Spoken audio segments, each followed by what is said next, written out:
Welcome to WhiskyCast, cask strength conversation featuring news and interviews from the world of whiskey. I'm Mark Gillespie. This is episode number 725 for September 16th, 2018. Coming up in just a few minutes. A lot of museums and nonprofits around the country were doing really well with wine auctions, supporting their mission and their causes, and I thought, why don't we try to own the premier national nonprofit bourbon auction? We're located here in the state that created the Speed Museum, also created the greatest whiskey in the world, and we're excited to celebrate it. Rare bourbons are going on the block this coming Friday night in Louisville at an auction to benefit the Speed Art Museum. The list includes the 10th bottle of Pappy Van Winkle 23-year-old bourbon that was ever made. Online bidding for that bottle has already reached $18,000. Stephen Reilly is the director of the Speed Art Museum.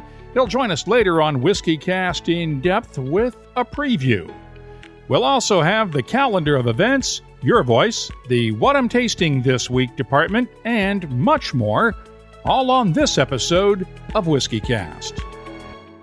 This is whiskey, Johnnie Walker's Scotch whiskey, from this place and these people, aye, Scotch makers, creating the bold and complex flavour of Johnnie Walker Black Label. Step right up. WhiskyCast, brought to you by Redbreast, the definitive single pot still Irish whiskey. Those in the know Redbreast.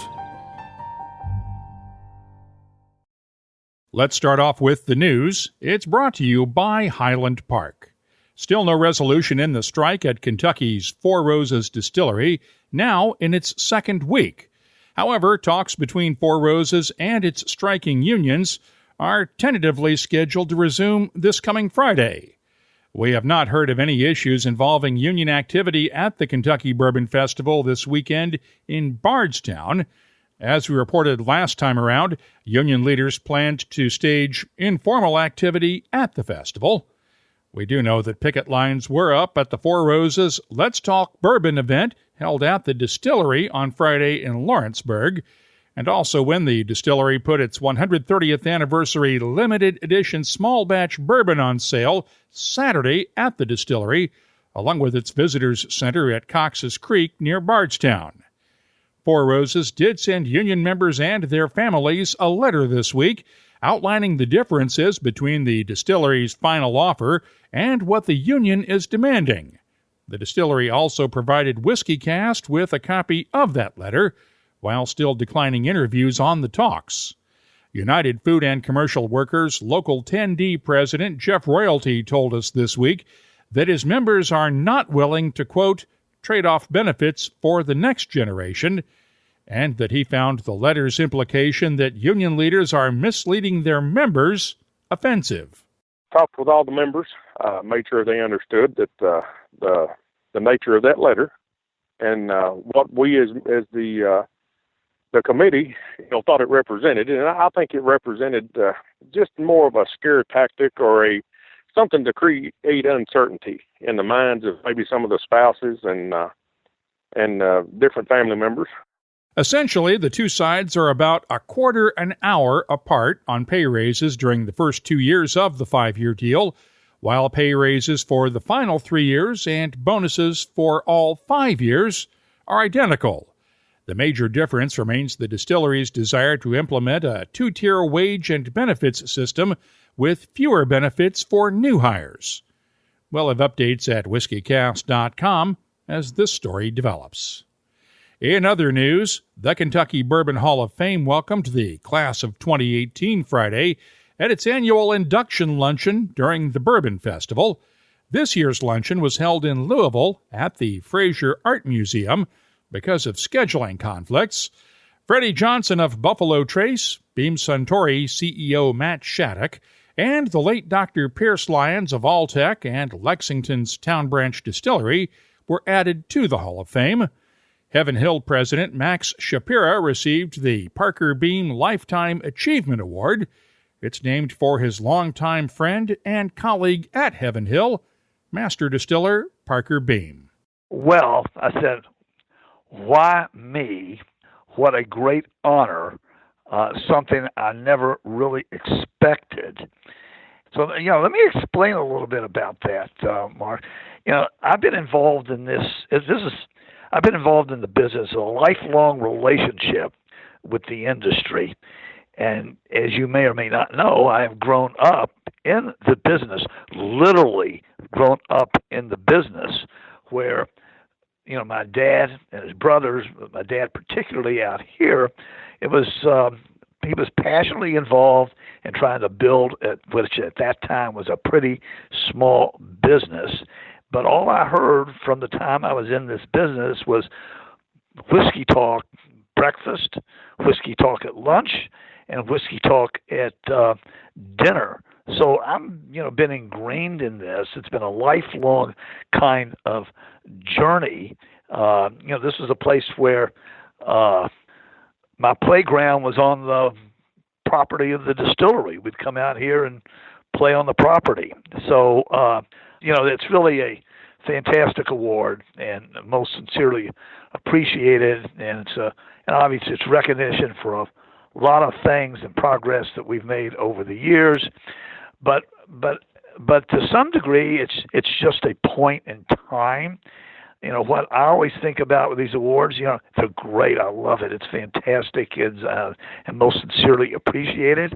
But it's really the future that we always look at, and that's what's really important. The honors are great. I love it. It's just a recognition for things that are sort of historical. We're always looking for the future and looking at 3 years and 5 years and 10 years and 20 years down the road. So really pleased and really excited about this. And those are just some thoughts that I have on it. So there we are. Does it have even more significance for you knowing that the award was named for Parker Beam, one of your longtime friends and colleagues? Oh, well, yeah. I mean, the irony of it is that Parker and I, absolutely. Parker was such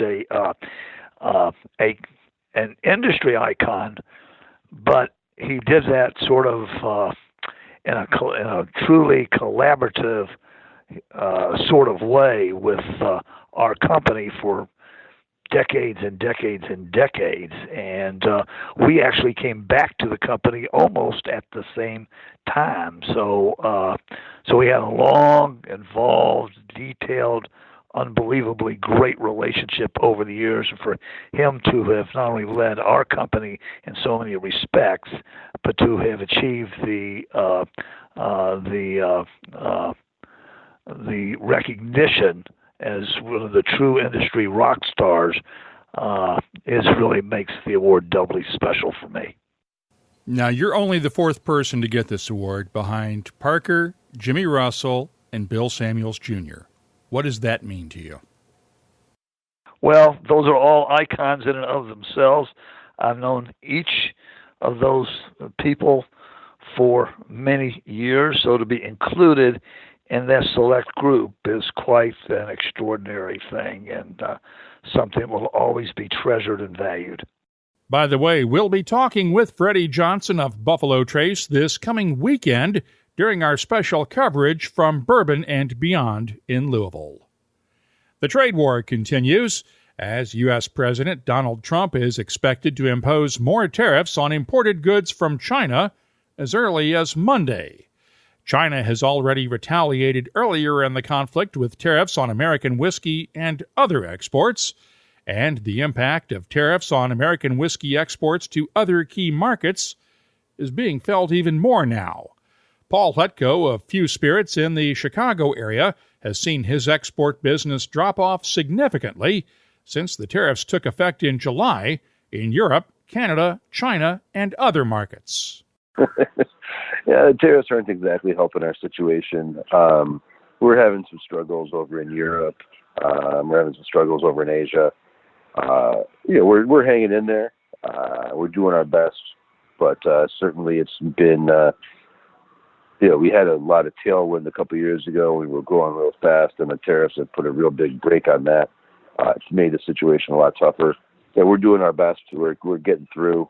I'm not trying to, tear my garments and tear out my hair and rend and bemoan my fate, but certainly it's gotten a lot tougher over the last couple of months.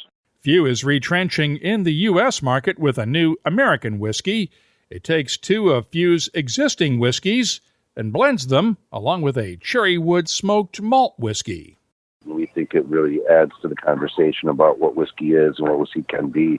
We think it's a real kind of unique play on what we've done in the past and what we'll continue to do in the future.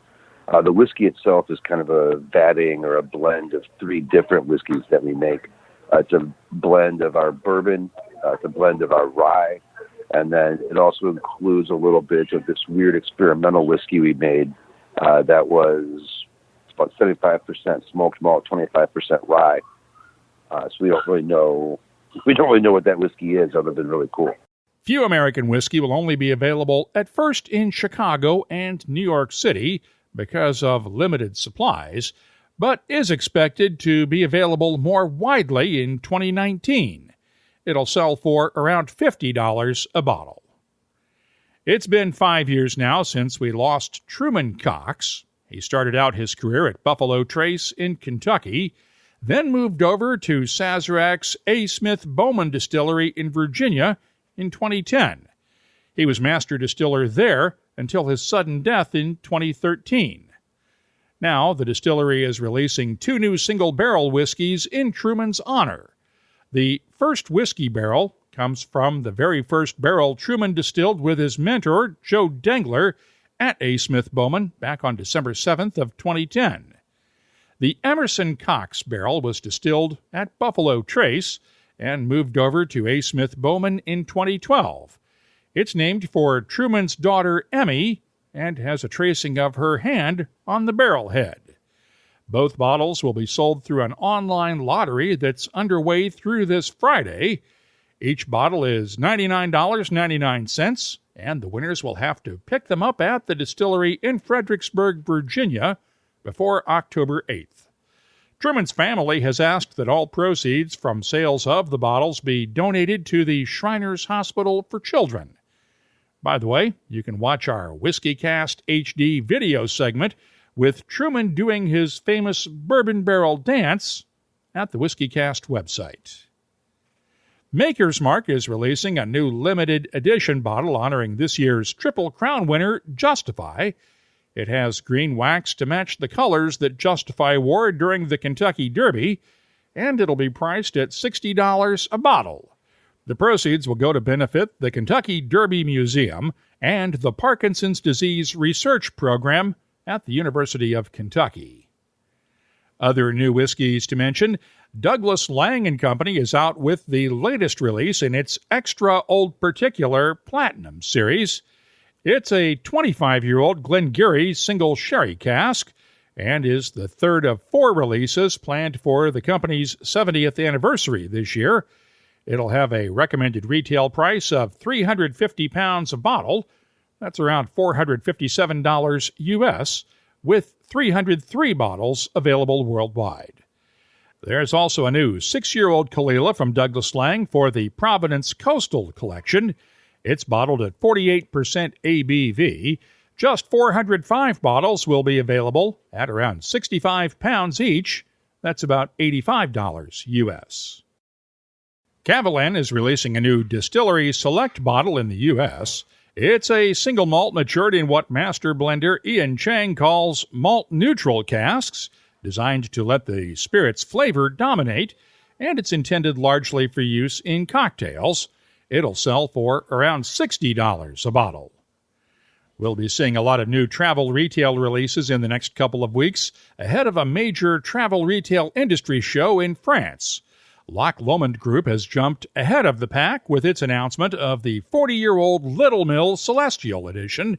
It'll be available starting next month, exclusively at World Duty Free's World of Whiskies shops in Glasgow, Edinburgh, and Aberdeen airports in Scotland, along with Terminal 5 at Heathrow in London.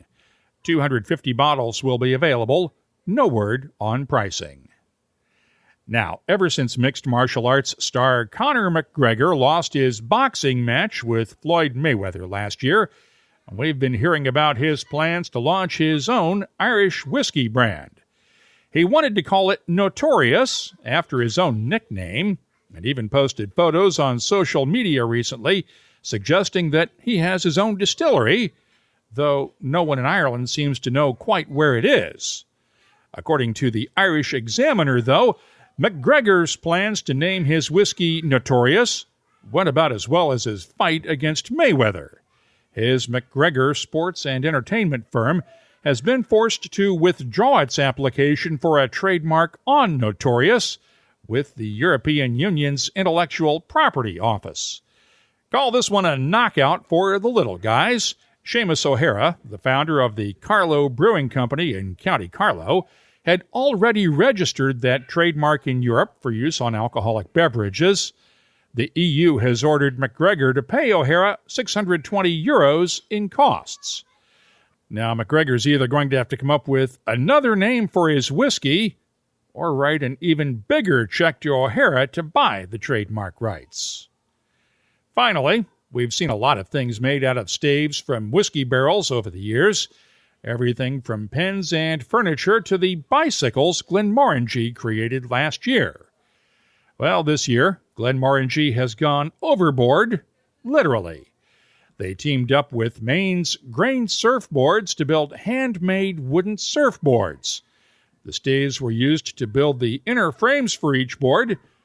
I guess the charred sides wouldn't hold surfboard wax very well. The price tag for these custom boards, $5,500 each. And while Glenmorangie's Dr. Bill Lumsden did try riding one of last year's bikes, he told me in an email that we will not see him on one of these surfboards. Come on, Bill. I hear the surfing is good on Isla these days. You can keep up on the latest whiskey news all week long at WhiskyCast.com. The news is brought to you by Highland Park, the Orkney single malt with Viking soul. Look for the entire Highland Park lineup at a whiskey shop near you and find out more at HighlandParkWhiskey.com. Time now for the WhiskyCast calendar of events. Amrut's Ashok Chakalingham is on a U.S. tour with tastings and dinners through early October. The tour starts this week in Atlanta, and we have the entire schedule at the website. Malone's Prime in Lexington, Kentucky hosts a charity bourbon dinner on September 21st. 40 Creek's annual Whiskey Weekend is this coming Saturday and Sunday in Grimsby, Ontario, along with Whiskey Live in Paris. The Stockholm Beer and Whiskey Festival kicks off its 2 weekends of activity September 27th through the 29th, along with October 4th through the 6th in Sweden. The Whiskey Show is September 28th through the 30th in London, and the Banff Whiskey Experience is in Banff, Alberta on the 28th and 29th. The Dutch Whiskey Festival is on the 29th in Arnhem, the Netherlands, and tickets are still available for the Chicago Independent Spirits Expo on October 9th and Whiskey Live Chicago on the 11th. Right now, we have 204 different events around the world on our searchable calendar at WhiskyCast.com. Just click the search button to find one near you or wherever you may be traveling soon. Redbreast fans have always cherished our whiskey's sherry notes, so we set out to embellish that character. Introducing the Redbreast Listowel edition, a quintessential single pot still Irish whiskey finished in first fill Oloroso sherry casks from Spain's prestigious Bodegas Listowel. Carrying Redbreast's trademark pot still spices and dark dried fruit notes, the Listowel edition is graced with an enduring sherry finish that would be better described as a final act. Discover the newest branch on the Redbreast family tree. WhiskyCast In-Depth is brought to you by Lagavulin. This coming Friday night, Bourbon and Beyond kicks off in Louisville, not with a star-studded concert. That's for the weekend at Champions Park. But it'll start with a very special bourbon auction at the Speed Art Museum on the University of Louisville campus. We mentioned this auction a couple of weeks ago with Fred Minnick, who's not only organizing the bourbon part of Bourbon and Beyond, but also curated the whiskeys that will be auctioned off on Friday night to benefit the museum. In fact, bidding has already started online for some of those whiskeys, including one of the rarest Pappy Van Winkle bottles ever, one of the original 23-year-old Pappies that was the 10th bottle ever made. Stephen Reilly is the director of the Speed Art Museum, and he joined me on the phone earlier this week with a preview. Tell me how this auction all came together. I know Fred Minnick had a lot to do with it, but tell me how the auction came together. Yeah, this was really my idea. We have never had an auction at any of our events at the Speed Art Museum, which is Kentucky's oldest and biggest art museum. And I looked around and saw that a lot of museums and nonprofits around the country were doing really well with wine auctions, supporting their mission and their causes. And I thought, why don't we try to own the premier national nonprofit bourbon auction? We're located here in the state that created the Speed Museum, also created the greatest whiskey in the world, and we're excited to celebrate it. We had earlier this year also partnered with our same auction partner, Bill Menish, in auctioning a single Derby box for $46,000, and that encouraged me with the kind of support we could get from that kind of online, offline platform. So tell me how this is going to work. You've got both an online auction and the in-person auction on Friday night, right? Exactly. A little bit like an art auction works. In fact, we have people who are coming for the atmosphere. We're going to have an amazing event with bourbon tastings, a bourbon-inspired meal, a bluegrass performance by bluegrass legend Bobby Osborne and his band, and a lot of celebrities there. Julian Van Winkle just confirmed that he's going to be joining us for the dinner. Fred Minnick's going to be emceeing, and we're going to have a great experience for the people there. When the auction starts, they can join in the auction, but they can also, people from anywhere in the world can join in the auction at that point. In fact, the online auction items have also already started receiving bids, but there'll be live casting at that point, and it'll be a combined event, just like I said at Sotheby's or Christie's, where you have people from Hong Kong bidding against people in the room in New York. And we're excited to see how people are going to drive up some of these prices for some extraordinary and rare bottles of bourbon and bourbon experiences and support the mission of the Speed Museum. Let's talk about the online auction, because you've got 4 exclusive bottles that are up there, right? Actually, we've ended up putting a lot more items on the online site. I'm looking at it right now. It has probably about 10 or 12 items, including some single barrel selection opportunities. And, of course, our rarest offerings like the 10th bottle of Pappy Van Winkle and a 1952 bottle of Albert Blanton, or the 55th anniversary bottle of that. And there's also a Stitzelweller original that the Van Winkle family used to give away as gifts to friends, right? This came from a local supporter of the museum who had it in his collection, and it was actually bottled on its label. It says it was bottled for John Welburn Brown, who was a distinguished Louisvillian. It still has its IRS tape, numbered tape intact on top of it. And this was just a collector who'd been holding on to this for a long time and was happy to offer to support the museum.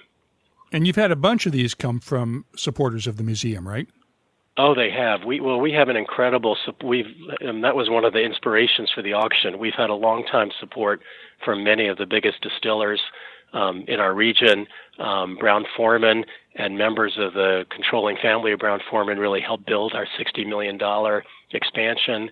Members of the Shapira family from Heaven Hill are key and central supporters of the museum. We've also regularly get support from Beam Suntory and others, and this has allowed us to actually extend that range, and we have every major distiller and most of the micro distillers and smaller ones involved as well.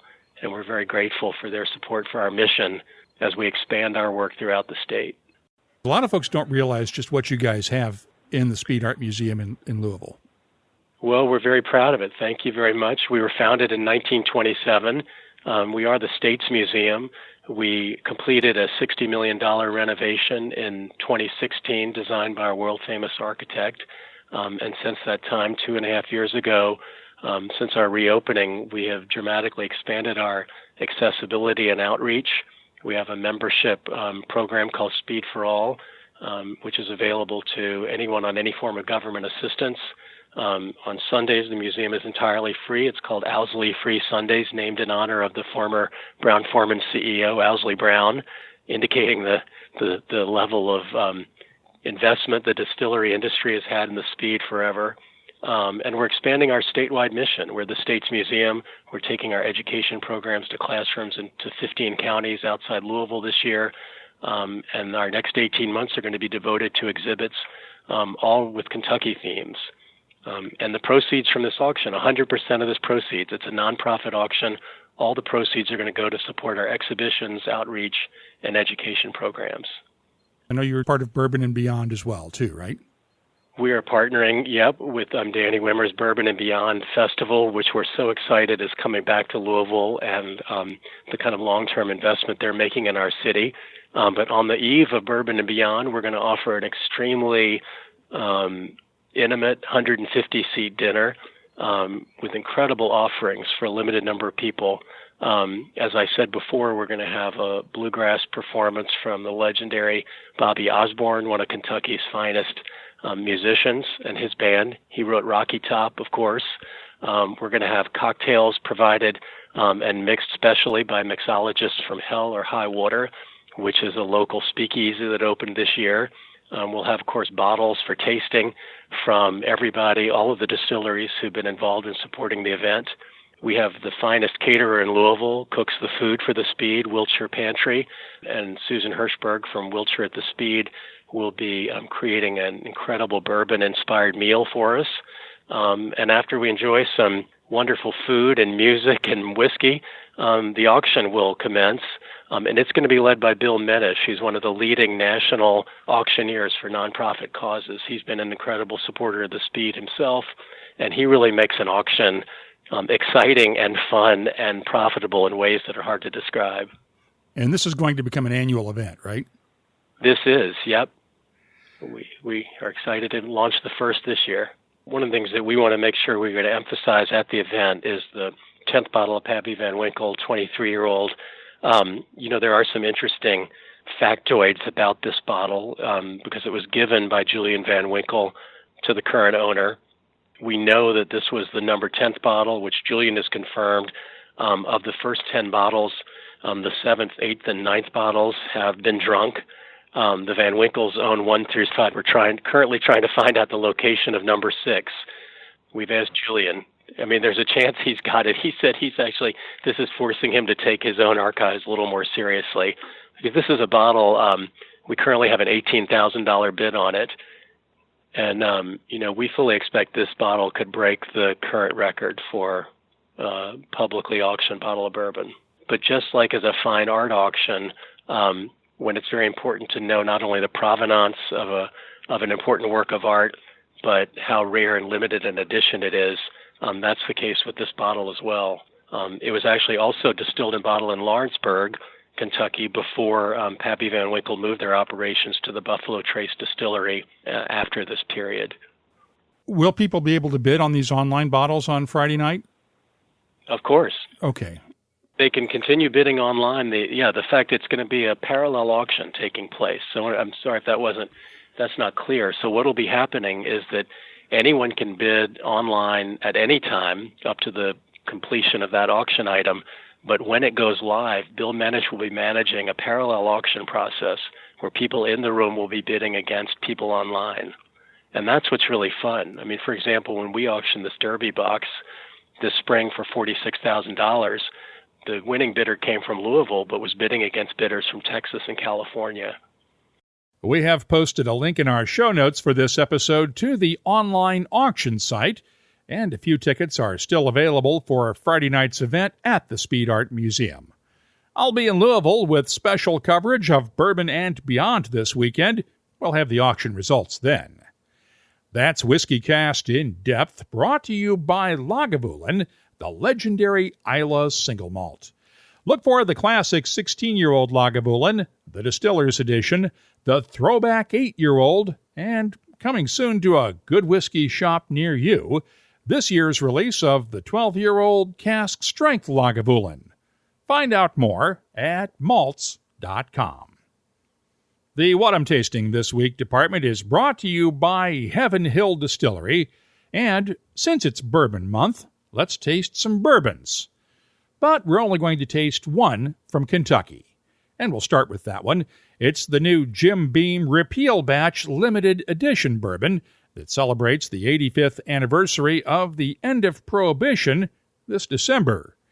It's bottled at 43% ABV with no-chill filtering, and the nose has classic bourbon notes of honey, vanilla, cocoa beans, caramel, and muted spices. The taste is smooth and spicy with a nice buildup of pepperiness that does not overpower the honey, vanilla, and caramel notes underneath, while a hint of cinnamon gradually develops over time. That hint of cinnamon lasts through the finish along with a lingering pepperiness and underlying notes of honey and caramel. I'm scoring the Jim Beam Repeal Batch Bourbon a 90. I mentioned Virginia's A. Smith Bowman Distillery during the news, and while I was in Virginia a couple of weeks ago, I picked up a bottle of their Isaac Bowman Pioneer Spirit Port Barrel finish. It's bottled at 46% ABV and finished in Virginia port wine casks. The nose is aromatic with red grapes, a hint of cherry cobbler, muted spices, and a touch of vanilla. The taste is spicy with black pepper and cinnamon notes balanced by cherry cobbler and hints of honey and vanilla in the background. The finish is good and long with spices that go on and on, along with hints of baked fruits and a good overall complexity and balance. I'm scoring the Isaac Bowman Pioneer Spirit Port Barrel Finish Bourbon a 92. I'll have more tasting notes in just a minute, but first, our tasting notes are brought to you by Heaven Hill Distillery, proud to announce the 2018 edition of Parker's Heritage Collection. This year's edition carries on Parker Beam's legacy of excellence and innovation with a unique bourbon finished in orange Curacao barrels that accent the bourbon's own natural hints of citrus. Once again, sales of this year's edition of the Parker's Heritage Collection will benefit the ALS Association. Find out more at heavenhilldistillery.com. Think wisely, drink wisely. Now, bourbon can be made in any U.S. state. And in this case, the Chambers Bay Distillery Straight Bourbon comes from Washington State on the shores of Puget Sound in the Tacoma area. Batch number 3 is matured for 3 years and bottled at 47.5% ABV. The nose is aromatic with notes of oak, pipe tobacco, and just a hint of allspice along with honey and vanilla. The taste has notes of anise and butterscotch balanced out by cinnamon and allspice, along with touches of honey, vanilla, and a subtle oakiness. The finish is long with a lasting cinnamon spiciness and a touch of honey in the background. I'm scoring batch number 3 of the Chambers Bay Distillery Straight Bourbon a 90. Woody Creek, Colorado is best known as the longtime home of the late author Hunter S. Thompson, and they make some pretty good whiskey in Woody Creek, too. Woody Creek Distillery's Colorado Straight Bourbon is matured for 4 years and bottled at 45% ABV. The nose has a nice oakiness along with hints of spice, dark chocolate, and honey. The taste is spicy with chili powder, allspice, and a hint of cinnamon with caramel and honey in the background. The finish? It's long and subtle with just a hint of oak. I'm scoring Woody Creek Distillery's Colorado Straight Bourbon a 90. The What I'm Tasting This Week department is brought to you by Heaven Hill Distillery. I'll be adding these tasting notes to our searchable list of nearly 2,300 different whiskeys from around the world. You'll find it at WhiskyCast.com. This is whiskey. Johnny Walker's Scotch whiskey. From this place, and these places in that place. These are the people that make it. This is what they sound like. Because you're a cheeky wee blighter. Dance like. Aye, like that. This is what they do all day. Building the great character of Johnny Walker Black Label. Aging in oak for 12 long years. Thanks. Oh, it's gorgeous there. What is character? It's giving a damn. You're all right, lassie. Which looks like this, as much as this. See, the land that shapes these people and the people that shape this whiskey all shape how bloody good it tastes. Got the bloody game in the telly, Alan. A whiskey as bold as it is complex. For every step you take, this is Johnny Walker Black Label, friends. Step right up. Cut. Can I drink this now? Johnny Walker Black Label Blended Scotch Whiskey. 40% alcohol by volume. Imported by Diageo North America, Norwalk, Connecticut. Please drink responsibly. Let's open up the inbox now for Your Voice. It's brought to you by Lot 40. Had a little bit of fun on social media Friday, or as we called it, hashtag Fermentation Friday. Posted a photo of the fermenters at a mystery distillery and asked you to guess the distillery. We had a lot of answers, but only one person had the right guess across all of Facebook, Instagram, and Twitter. Michael Ben David was the only one to correctly guess Aberfeldy Distillery in Scotland. There's no prizes, but Michael gets bragging rights until we do it again. A couple of weeks ago, Josh, at the Jig on Twitter, told us he'd be visiting Skye and asked whether stopping at Talisker Distillery would be worth the time. Yeah. He tweeted back Friday with a photo of him in front of Talisker, 3 thumbs-up emojis, and it was awesome. Told you so. I received a sample of Amrut's new limited edition Madeira cask this week. Actually, it was a full bottle, and I posted a photo of it on Twitter mentioning that the Whiskey Ferry had stopped by that day. Karen Somerville at Angel's Share Glass in Scotland tweeted, "That Whiskey Ferry has some very strong wings." And at Turnip Whiskery tweeted, "What do you leave under your pillow to summon that kind of fairy?" Asking for the wife. Well, you leave an empty flask, of course.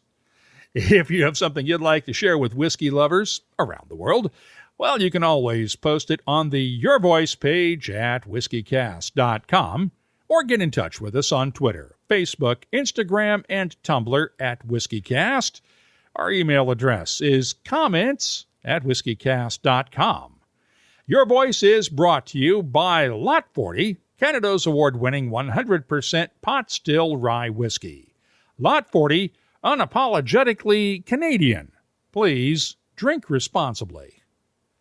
Let's wrap things up now with Your Voice, our look at the science, history, and other stuff that makes whiskey unique. We got a news release this week from the folks at the Bardstown Bourbon Company that Grain and Barrel Spirits, which produces Chicken Cock whiskey, has joined its collaborative distilling program. Chicken Cock is one of those pre-prohibition whiskey brands that's been revived in recent years, and this deal will bring production of Chicken Cock back home to Kentucky. Now, how does collaborative distilling work compared to contract distilling, which is most widely connected to the folks at MGP? Well, basically, it allows the owner of a spirits brand to essentially rent time on a distillery's equipment for a specified number of barrels each year and work more closely with the distillers on a custom recipe. In fact, some brand owners will actually have their own separate distilled spirits plant permit, or DSP, for that work, and the distillery's records will show that it produced X amount of spirit under that DSP during a specific period of time. On the other hand, contract distilling means the buyer is essentially purchasing either new make spirit or aged whiskey that's been distilled using a standard mash bill, though MGP does offer custom blends at times. It's also widely used in Scotland. For instance, Gordon & MacPhail has long-standing contracts with a number of distilleries to fill its own casks with their new make spirit each year. Gordon & MacPhail supplies the casks and then either moves them to its own warehouses or rents space in that distillery's warehouse to store them, and those casks will eventually go into Gordon & MacPhail's own bottlings in the future. It's also the same with Douglas Lang & Company, Hunter Lang & Company, and a lot of the longtime major independent bottlers. If you have something you'd like us to look at on Behind the Label, all you have to do is use the contact form at whiskycast.com to get in touch with us. That's also where you'll find links for our WhiskyCast HD videos and the WhiskyCast Tasting Panel podcast, along with the latest whiskey news, events, tasting notes, photos, and a whole lot more, including a complete archive of all of our past episodes. Please take just a minute this week and introduce a friend to WhiskyCast, or just podcasts in general. You can show them how to find the podcast app on their smartphone or tablet and subscribe for free to hours of content on all sorts of topics, including whiskey. Meanwhile, you'll find us on all of the usual social media platforms at WhiskyCast, and our email address is comments@whiskycast.com. WhiskyCast, brought to you by Redbreast, the definitive single pot still Irish whiskey. Those in the know Redbreast. This is whiskey, Johnny Walker's Scotch whiskey, from this place and these people, aye, Scotch makers, creating the bold and complex flavour of Johnny Walker Black Label. Step right up.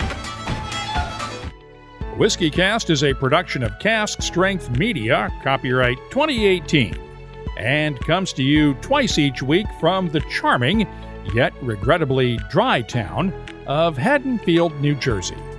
I'm Mark Gillespie, reminding you that when you drink, please drink responsibly. Thanks for listening.